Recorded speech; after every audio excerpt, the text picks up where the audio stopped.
یہ بھی ہمارا بڑا سوشل فنکشن ہے، بہت بڑا، اور اس میں فضول خرچیاں ہو رہی ہیں، حرام کی کمائی ہوئی کمائی جو ہے وہ پانی کی طرح بہائی جاتی ہے۔ ابھی مجھے ایک صاحب نے بتایا کہ ممبئی میں 2 شادیاں ہوئی ہیں مسلمانوں میں، ایک میں 1.5 کروڑ روپیہ خرچ ہوا، ایک میں 80 لاکھ خرچ ہوا۔ ہم نے وہاں اصلاحی تحریک شروع کی، ضیاء الحق صاحب نے بھی کوشش کی تھی، آرڈیننس پاس کیا تھا، لیکن یہ چیزیں قانون سے نہیں۔ آپ کہیں کہ کسی دعوت میں 50 سے زیادہ مہمان نہیں آئیں گے، وہ 100 آ گئے تو زیادہ زیادہ یہ ہوگا پولیس والوں کو رشوت کا کھاتا کھل گیا، جو یہ پیسے لے جائیے صاحب۔ کبھی کبھی وہ پکی پکائی دیگیں لے جا کے اپنے تھانے میں بیٹھ کے کھاتے تھے، لیکن قانون سے نہیں بدلتا مزاج۔ ہم نے کیا طے کیا؟ دیکھو یہ ہے چٹان کی بنیاد۔ آپ کو بڑی اونچی بلڈنگ بنانی ہو تو دیکھنا پڑتا ہے چٹان نیچے بنیاد زمین کیسی ہے۔ تو بنیاد کیا ہے؟ آپ سادگی کرو، سادگی کرو، سادگی کرو، یہ واسطہ بے معنی ہے بالکل، اس لیے کہ غریب کی سادگی کچھ اور ہے، امیر کی سادگی کچھ اور ہے، سادگی کے ایک معنی تو نہیں ہے۔ لہذا کوئی جو ہے راک فاؤنڈیشن وہ تلاش کی جائے، وہ ہم نے کی تلاش۔ جو تقریب حضور سے صحابہ سے ثابت ہے ضرور کرو، ضرور کرو، ضرور کرو، عضوا علیہا بالنواجذ، اپنے دانتوں سے پکڑ لو اس کو۔ اور جو تقریب ثابت نہیں حضور سے اور صحابہ سے، یقیناً یہ کہیں باہر سے آئی ہے۔ یا تو ہمارا خاندانی پس منظر جو ہے اکثر تو ہندوؤں سے مسلمان ہوئے، وہ سادات ہوں، صدیقی ہوں، فاروقی ہوں، عثمانی ہوں، وہی ہے نا جو باہر سے آئے تھے، باقی تو اکثریت یہیں سے، وہ اپنا ہندوانہ پس منظر لے کر آئے۔ تو جس کا ثبوت صحابہ کے دور میں نہیں، وہ یقیناً باہر سے آئی ہوئی چیز ہے، اس میں پھر سادگی نہیں، اس میں کمی نہیں، جڑ سے کاٹو اس کو۔ اس بنیاد پر ہم نے 5 فیصلے کیے، ذرا سن لیجئے آپ بھی، اگر آپ کوئی سوشل ورک کرنا چاہیں اس کو عام کریں۔ نمبر 1، نکاح مسجد میں۔ حدیث موجود ہے ترمذی شریف کی روایت، اعلنوا ھذا النکاح واجعلوہ فی المساجد، نکاح کا اعلان عام کیا کرو، مسجدوں میں منعقد کیا کرو۔ میں حیران ہوتا ہوں کیوں نہیں علماء کرام نے اس کی طرف توجہ دلائی۔ حدیث ہے، ہاں میں مانتا ہوں ان کا کہنا یہ ہے کہ یہ یہاں جو امر ہے کہ مسجد میں منعقد کرو، یہ امر وجوب کے لیے نہیں ہے، استحباب کے لیے، مستحب ہے یہ کہ مسجد میں۔ تو بھائی مستحب کیوں چھوڑ رہے ہو تم؟ اس لیے چھوڑنا پڑتا ہے، مولوی بیچارے کی حیثیت ہے ہی نہیں معاشرے میں کہ وہ کہے جناب یہاں آئیے میرے پاس، میں نہیں آؤں گا آپ کے گھر نکاح پڑھانے کے لیے۔ وہ اپنا رجسٹر بغل میں دبائے بیٹھا سوکھتا رہتا ہے۔ وہ تو آنی تھی بارات عصر کے وقت، مغرب بھی جا رہی ہے، آئی نہیں، وہ بیٹھا غریب۔ پہلے 20-30 روپے ملتے تھے، اب 200 300 400 ملتے ہیں، اور کیا ہے۔ میں نے انہیں یاد دلایا دیکھو شرم کرو، عیسائیوں نے آج تک اپنے چرچ کی اور اپنے پادری کی عزت یہ رکھی ہے کہ شہزادے اور شہزادی کی شادی ہوگی وہ بھی پادری چرچ میں آئیں گے۔ شہزادے کی شادی ہو رہی ہے تو جو ان کی پارلیمنٹ کے ساتھ ہے چرچ، وہاں شادی ہوگی، وہاں پردہ نہیں ہے، لڑکا لڑکی دونوں آمنے سامنے کھڑے ہو کر قول و قرار کریں گے۔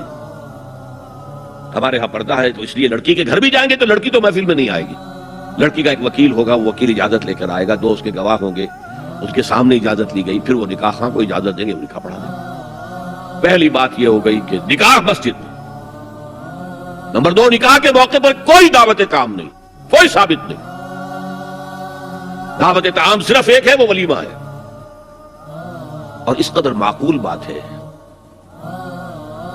سب باپ اپنے سینوں پر ہاتھ رکھ کر سوچیں اور میری بات سنیں، کیا بیٹی کو گھر سے رخصت کرنے کا وقت جو ہے وہ خوشی کا وقت ہوتا ہے؟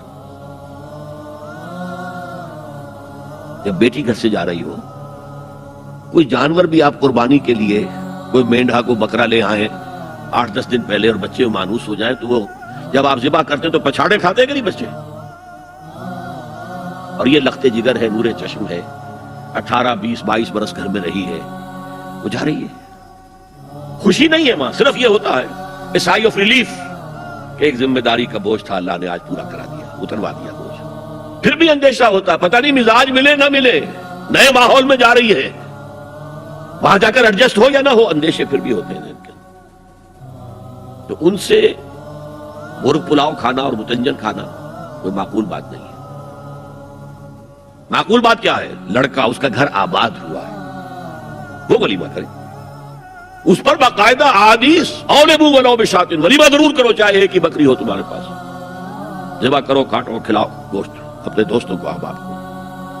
یہاں تک کہا کہ بیسا طعام الولیمہ، برا کھانا ہے ولیمے کا کہ اس میں غریبوں کو نہیں بلایا جاتا۔ ظاہر بات ہے مسلی کھلانے کے لیے تو ولیمہ نہیں ہوتا، اپنے احباب کو، دوستوں کو بلایا جاتا۔ پھر بھی میں تم سے کہتا ہوں کہ جسے ولیمے کے لیے بلایا جائے وہ اگر نہیں جائے گا تو اللہ اور اس کے رسول کے حکم کی نافرمانی کرے۔ تو جس رسول نے اتنی تفصیل سے حکم دیا ہو ایک دعوت کا، وہ دوسری دعوت میں بھی خیر ہوتا نہ بیان کرتا؟ جب نکاح مسجد میں اور کوئی دعوت طعام نہیں تو بارات کا تصور، خلاص۔ بارات کس بلا کا نام ہے؟ قرآن میں تو کوئی ذکر ہی نہیں، عربی میں یہ لفظ ہی نہیں۔ اجتماعی طرفین مسجد میں ہوا، نکاح ہوا، لڑکی کو حضرت فاطمہ کو رضی اللہ تعالی عنہا کچھ خواتین جا کر چھوڑ آئی تھی اس حجرے میں جو ایک انصاری صحابی نے حضرت علی کو دیا تھا۔ ان کا تو کوئی گھر بھی نہیں تھا، کوئی حضرت علی آئے ہوں اور آ کر وداع کرا کے لے کے گئے ہوں۔ چوتھی چیز، جہیز کا کوئی تصور اسلام میں نہیں، خالص ہندوانہ رسم، خالص ہندوانہ رسم، خالص ہندوانہ رسم۔ ہندوؤں میں کیوں ہے؟ وہ اس لیے ہے، معقول بات ہے کہ لڑکی کا وراثت میں کوئی حصہ ہی نہیں، وہ تو جب گھر سے نکل رہی ہے وہ دے دلا کے رخصت کر دو، دان دہیج، یہ خیرات ہے، لڑکی کا حق کوئی نہیں ہے گھر پر۔ اسلام میں تو لڑکی وارث ہے، والد فوت ہوں گے وراثت تقسیم ہوگی، والدہ فوت ہوگی کوئی ان کی ہے ملکیت تو تقسیم ہوگی۔ شادی کے موقع پر کوئی جہیز اسلام میں نہیں، قطعاً نہیں۔ غلطی سے حضرت فاطمہ کے جہیز کو جہیز کہہ دیا گیا، وہ جہیز کیا تھا؟ ایک پیسہ بھی حضور کے اپنی جیب سے نہیں تھا۔ اس شادی میں خاص بات کیا تھی کہ دولہا کے ولی بھی حضور ہی ہے، اور کون ہے؟ علی کا کون تھا مدینے میں، اور دلہن کے والد بھی حضور ہے۔ اب حضور پوچھتے ہیں حضرت علی سے تمہارے پاس مہر دینے کے لیے کچھ ہے؟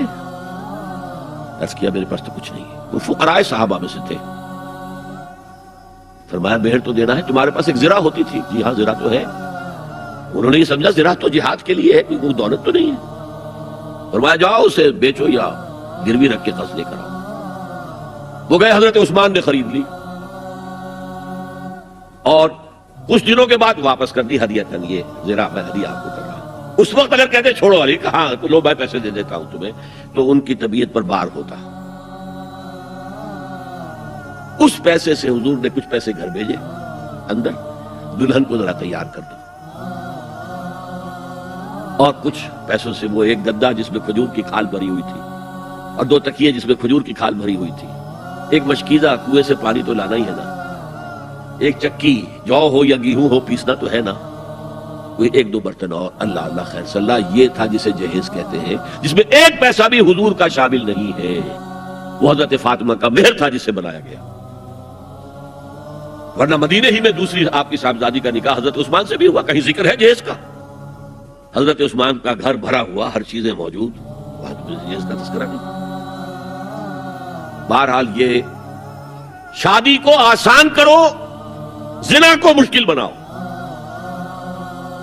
یہاں شادی کے لیے 9 من تیل ہوگا تو رادھا ناچے گی، ورنہ یہ کہ بڑی ہو رہی ہے، عمر ہو رہی ہے، سب کچھ ہو رہا ہے، لیکن کچھ تقاضے تو ہے نا، آخر کچھ تو کرنا ہوتا ہے نا، آخر کچھ نہ کچھ لوگوں کو تو کھانا کھلانا ہی ہوتا ہے نا، بارات تو آخر آئے گی ہی نا، کچھ نہ کچھ تو دینا ہی ہوگا، کچھ جوڑے کپڑے، کچھ۔ یہ اسلام کا فلسفہ جو میں نے 4-5 باتیں آپ کو بتا، فلسفہ یہ ہے کہ لڑکی کے باپ پر ایک پیسے کا بوجھ نہیں، انہوں نے لڑکی پال پوس کے تمہارے حوالے کر دیا، اور کیا چاہتے ہو تم؟ سارا مرد آزماں، مرد آفرین، مرد کو چیلنج دیا ہے، تم مرد ہو، مہر تم دو گے، اور سب سے بڑھ کر کیا ہو رہا ہے آج کل بھی ہوتا ہے، وہ ہمارے ایک کچھ کام ہوتے ہیں اسلامی، وہ بھی ہے، کچھ وہی ہندوانہ پس منظر۔ نکاح کی محفل میں چھوارے کون لے کے آتا ہے؟ جی لڑکے والے، اور پلاؤ کن سے کھاتے ہیں؟ بھائی جس وقت تمہیں وہ پلاؤ کھلا رہا ہے وہ چھوارے نہیں بانٹ سکتا تھا؟ یہ ہے اسلام اور غیر اسلام کا امتزاج۔ چھوارے لڑکے والے لے کر آئیں گے اور پھر دعوت اڑائیں گے لڑکی والوں کی طرف سے۔